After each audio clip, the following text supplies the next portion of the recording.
Welcome again to another episode of the Wantrepreneur Journey, the site that's all about exposing you to ordinary people that have stepped out to do phenomenal things in life and to motivate you to do the same.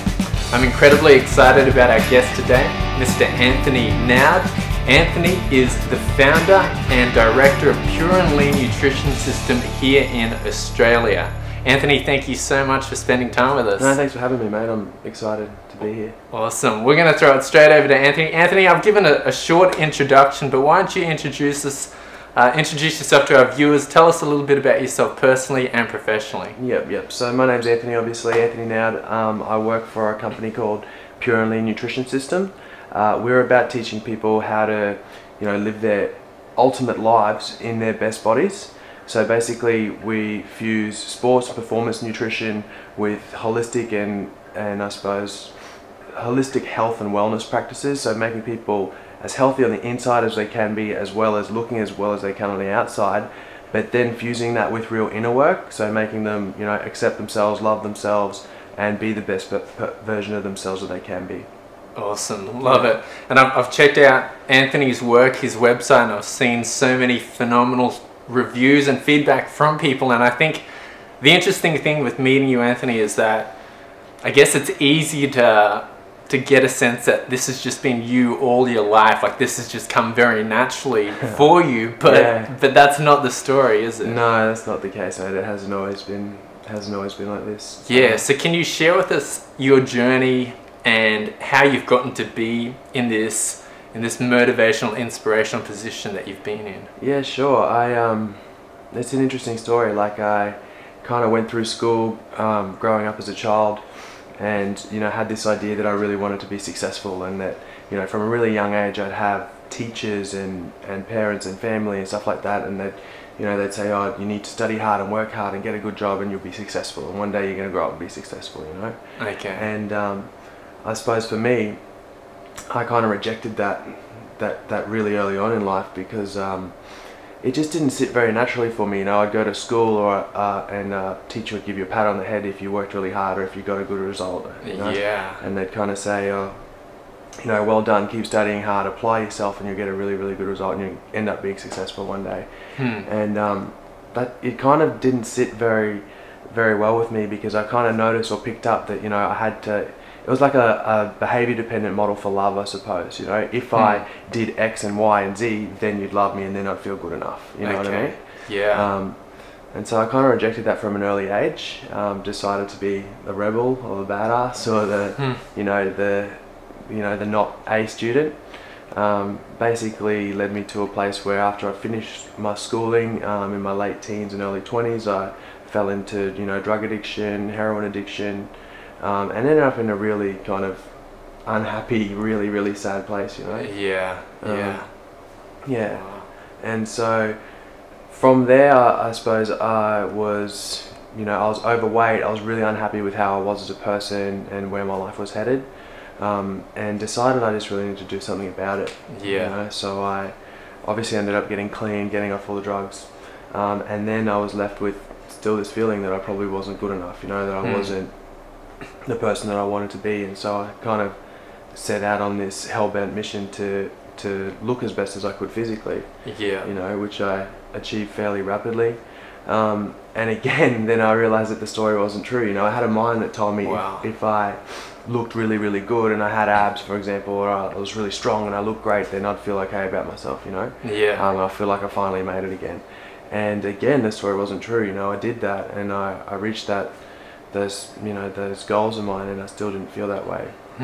Which is where I decided that, which I sort of grew into a space where I realized that as long as I was listening to this story that my mind told me, that society told me, as long as I was listening to the story that if I strive for success and achieve X and Y and Z externally, that I was going to be happy, that it probably wasn't true, and that the stuff that they told me probably wasn't going to be so. Yeah. If that makes sense. Yeah, absolutely. Wow. Thank you so much for being transparent and sharing that. Sure. Anthony, I know everything that you've just talked through is going to hit home with so many people where they're going through these cycles, and it's reaching that next goal, goal, and you're caught in this cycle. And I think you're absolutely right that there is something fundamentally wrong with the system, right? We have increasing numbers of depression and unhappy employees, sure, and just people frustrated with life. So let's dig a little bit deeper. I want to talk about that behavior dependent model for love that you just mentioned. Sure. So you're finding a lot of people, this is a root of some of the unhappiness? Well, definitely. I think there's a lot of discontentment because people, they're told in society, you know, we watch marketing, we watch advertising, we listen to, you know, our parents because they were taught the same thing, you know, it's like work hard, get a good profession, get a good job, get a white picket fence, you know, 2.3 children and a holiday home, and you're going to be happy. Yeah. You know, and the story, well, in my experience, the story isn't true. Yeah. You know, okay. like coming from where I was as a, you know, overweight heroin addict with really not much going for him whatsoever, yeah, to, you know, hitting lots and lots of personal goals in a really short amount of time. If the story was true, I would have, you know, finally reached that place. I would have finally felt good enough, or like I'd made it. Yeah, sure. And so yeah, I kind of, in my experience and in the experience that we've been doing working with our clients, it's like if you don't treat yourself like you matter now, and you don't feel like you're good enough now, mm-hmm, you're probably not going to be, you know, you're not going to feel like you've made it by hitting some sort of external goal, or, you know, making X amount of money, or driving X type of car, or yeah, stuff like that. And like, don't get me wrong, like that stuff's really cool. mm-hmm, like there's nothing wrong with having external goals. There's nothing wrong with, you know, wanting to have a profession, or wanting to be successful, or wanting to earn an X amount of money. That stuff's great. Like I'm totally down with that stuff. But realizing that it's not going to make you more valuable as a person, yeah, and realizing it's not going to make you feel like you've made it, or, you know. Wow, that's huge. And Anthony and the Pure and Lean company, I know you've coached thousands and thousands of people to come to that point, and it sounds like what you're doing, and correct me if I'm wrong, is I guess you're taking this hyper external craving for love and for meaning from external sources, and you're flipping that to an internal. Exactly. Kind of like it's kind of funny because we often joke about it. Like most of our clients will come to us with external goals. You know, they want to have abs, they want to look good, they want to perform better, they want to look sexy, they want to look great for their wedding, whatever. You know, really, really external sort of goals. Yeah. And like I said, that stuff's great. It's not like we're definitely about that, and we help people achieve that stuff on a daily basis. Yeah. But it's kind of cool because now we're about also bringing that internal change as well, that internal shift. So it's like, yes, you can have abs, yes, you can look amazing, yes, you can perform the best you possibly can, but you're going to appreciate the journey as much as the end goal. Wow. And you're going to, you know, love and accept yourself regardless of whether or not you have abs, you know, 12 months a year, or whatever, you know. That's huge, because I guess just from an outside perspective, and I think the majority would think this way as well, is that we approach things from the wrong angle, I guess. You think if you have a nice job, you have a nice car, then you will be happy. Exactly. But what you're teaching is seek that in yourself, and then you're actually noticing more success after that as well. Totally. Yeah. It's yeah. I mean, like I said, that stuff's all well and good, and that stuff's really cool, but it's not going to bring us the happiness that, you know, marketing and advertising and stuff like that would lead us to believe. Yeah. I guess it makes sense if you have that internal happiness, then you're going to be more productive and and more successful. As a result. And it's less about those things then, you know what I mean? It's less about having to strive and attain and constantly that next goal, that next thing. It's just about how much fun can I have today? Yeah. You know, and while still moving towards whatever those goals might be. But just enjoying the journey, you know? Yeah, love it. Absolutely love it. Now, I want to sort of get a little more personal with your own journey. I know you really hit rock bottom with heroin addiction and just time behind bars as well. Yeah. And I know people listening, although they may not have hit those kind of lows, everyone has got, I guess, their own little crutch and their own struggles. So how did you dig out of something as serious as drug addiction, and how does someone else dig out of their own crutch and their own hole? Mate, I think the biggest thing is just getting really sick and tired of living that life, or sick and tired of being sick and tired, you know, to quote a bit of a cliche. Yeah. You know, like I said, I kind of came to a place where I was just really, really unhappy with my life. You know, I was on sickness benefits from Centrelink. I was on a maintenance program that the government basically keeps people drugged up, and so they stay out of, you know, society's way. Wow.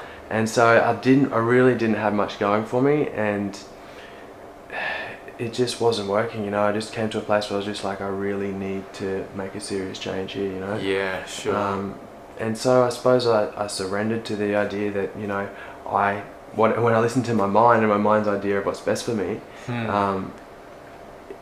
9 times out of 10 I don't get the result that I'm looking for, and I don't end up happy or fulfilled or whatever. So it was kind of a point of letting go of that sort of stuff and saying, you know what, I actually don't know anything about how to be happy or how to be clean or how to, you know, live a fulfilled life, and I became really open to being teachable. Oh wow. Yeah. That's huge, being open to be teachable. And would that be, I guess, an immediate step? Say someone came to you and said, Anthony, I'm in a mess, I've hit rock bottom.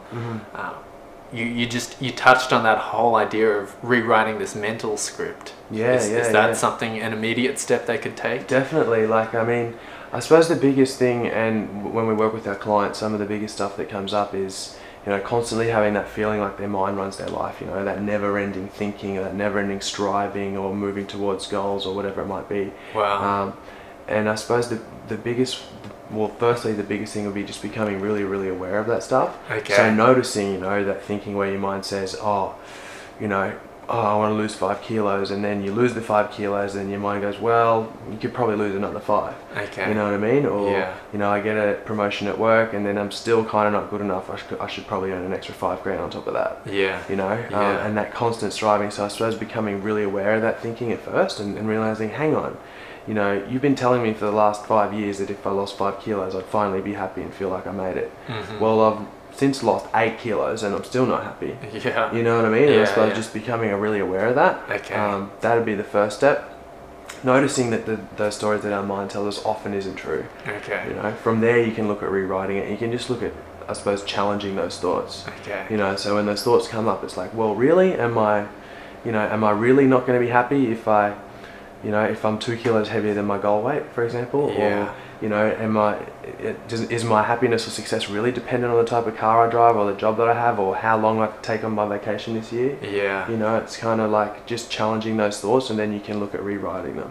Wow. Yeah. That's huge, man. I love that holistic approach that you take, and really it's so much more about that surface level external physical appearance. There's so much more that goes to it, right? Definitely, yeah, definitely. Well, I mean, and that's kind of how we were born, right? And that's how Pure and Lean sort of came about, because we found we had lots of clients that would come to us, and we can get them in the best shape of their life. That's actually really easy. You know, we can get people as lean as they need to be, you know, whether it's, you know, just for everyday life, and get them into their dream bodies. You know, that's actually the easy part, and we do that with great success. But yeah. what we were finding from there is that people still wanted more. You know, we'd have clients who win multiple 10-week challenges and look absolutely phenomenal, absolutely incredible, and they're still going, what's next, you know, I'm still not happy with this tiny little bit of fat on my thighs, you know. So yeah. like, that's where we sort of found this disconnect. We were like, well, man, we got to you know, look at this internal stuff too, you know, because these people are freaking phenomenal.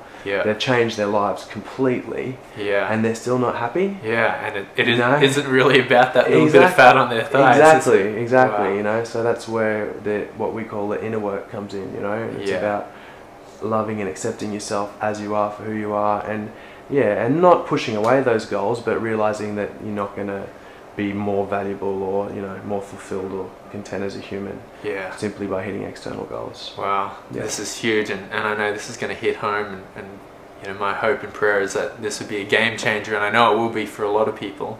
But again, let's get personal again. What would you say would be one of your biggest highlights in your, you know, your ups and downs?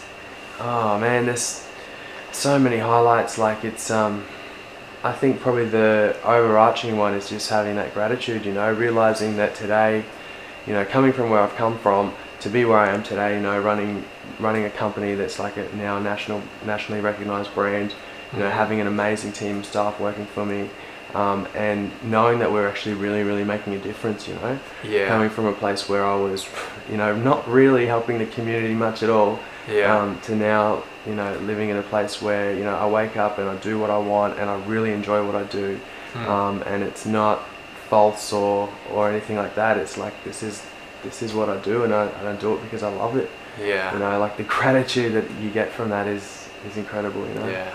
Love it, man. Yeah. Awesome, man. We're gonna have all of the contact details for Pure and Lean and for Anthony in the show notes, so be sure to check that out. But before we wrap up, I've always got 3 questions that I like to ask. The first one is, who would you say has been the greatest influence on your life? Okay, so greatest influence. Well, I've got a number of people that helped me through those really tough times initially. Yeah. And they know who they are. But I suppose from there, probably one of the greatest teachers for me would be the writings of Eckhart Tolle. Okay. Like, I really love his whole approach to, you know, living in the moment, you know, being in the present and accepting, you know, life as it is right now. Yeah. That'd be number one for me. Yeah. Love it. What kind of legacy would you like to leave behind? What's the biggest goal you would like to knock out in this life?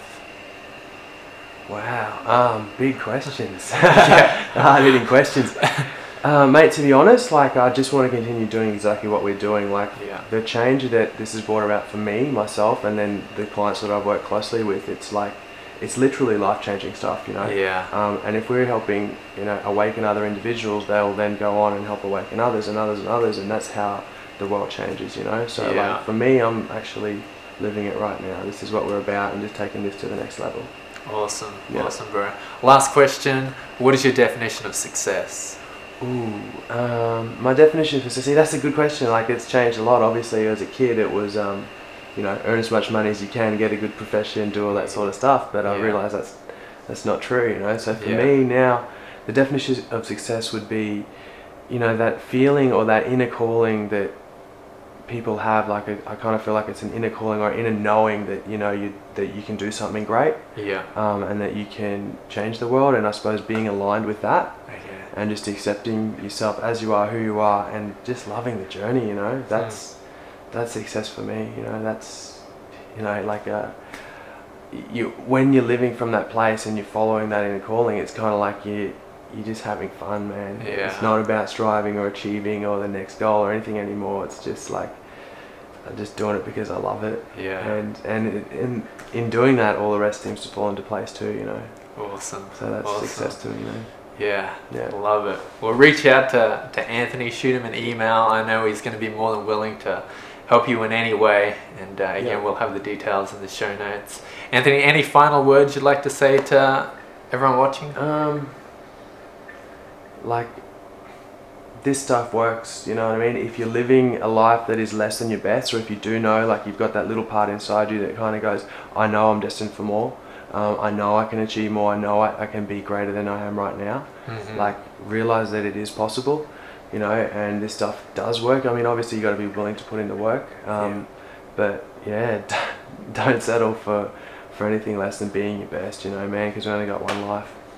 Awesome. Yeah. Anthony Noud, thank you so much for your time. Appreciate it. Cheers. Go out and get it, guys. Do it. See you later. See ya.